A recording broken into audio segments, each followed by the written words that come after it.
All right, Sandra, for more on this, let's bring in New York Congressman Mike Lawler. I just want to run a little bit more of the video of what happened on Friday and then get your take on it. Let's watch for a sec.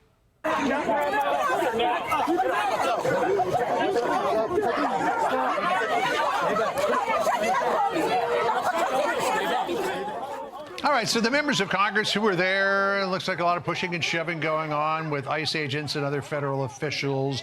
They said that they were there for oversight. Congressman, in your experience, does that look like oversight? Does it look like interference, or does it look like grandstanding? It looks like interference and grandstanding, frankly. I mean, look, obviously Congress has a responsibility of oversight, and certainly I think there are legitimate questions for any member of Congress to ask of officials at ICE and any detention facility. Last year, I went down to the border and toured a facility that was processing illegal immigrants coming into the United States down in Eagle Pass. We all have the ability to do that.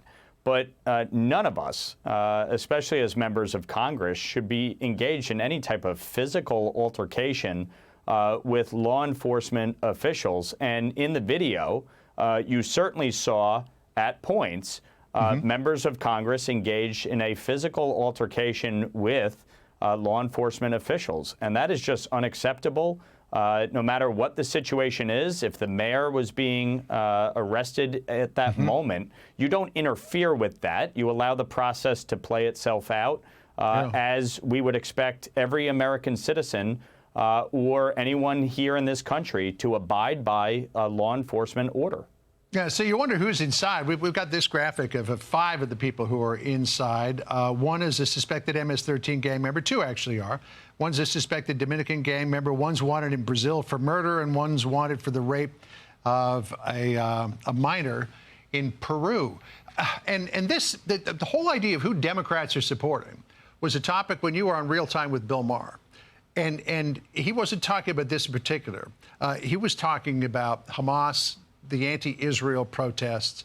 Let me just play a little bit about what he said in terms of the Democrats seeming to be going down the wrong road here. Listen to this. Here is the dilemma for Democrats. Their young people, their key constituency, not only don't like their own civilization, they like the wrong one. They actually think Hamas is a liberation movement. They chant for the Houthis. They're chanting, "We will honor our martyrs" at Yale. They're looking for love in all the wrong countries. At an AOC Bernie Sanders rally in Idaho last month, someone threw a Palestinian flag over an American flag, and the crowd erupted in approval. What should have happened after that is one of the adults on stage should have told their young, loyal followers, this is not a symbol of freedom. This is. I mean, Bill Maher is a Democrat. You were there with him, but he does seem to be the voice of reason in that party these days. No question, and he was 100% correct when he said it on air the other day, and I couldn't agree with him more. The fact is, you don't see them marching in the streets or storming buildings in support of Laken Riley, who was murdered by an illegal immigrant, or for Edon Alexander, who is now rescued from captivity. You see them supporting the actions of terrorists. And it really is disturbing on so many levels.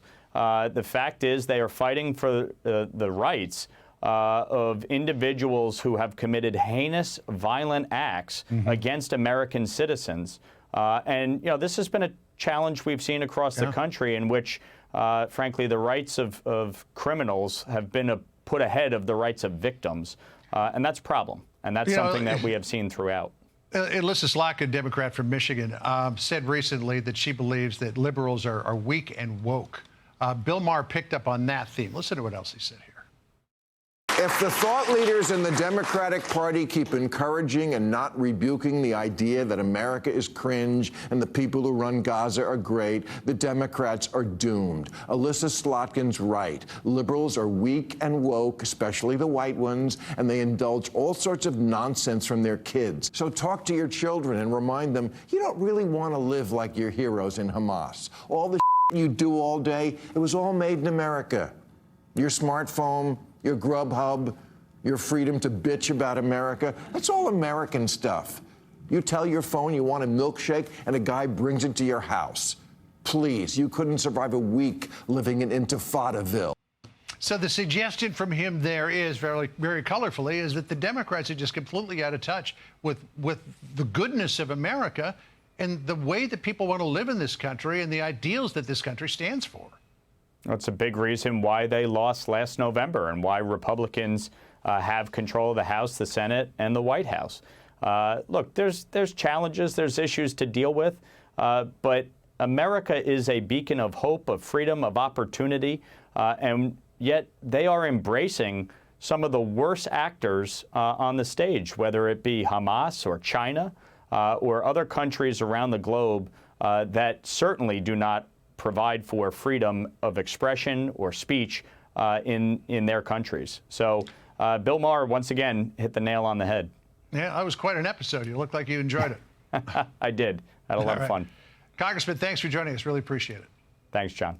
Hey, Sean Hannity here. Hey, click here to subscribe to Fox News YouTube page and catch our hottest interviews and most compelling analysis. You will not get it anywhere else.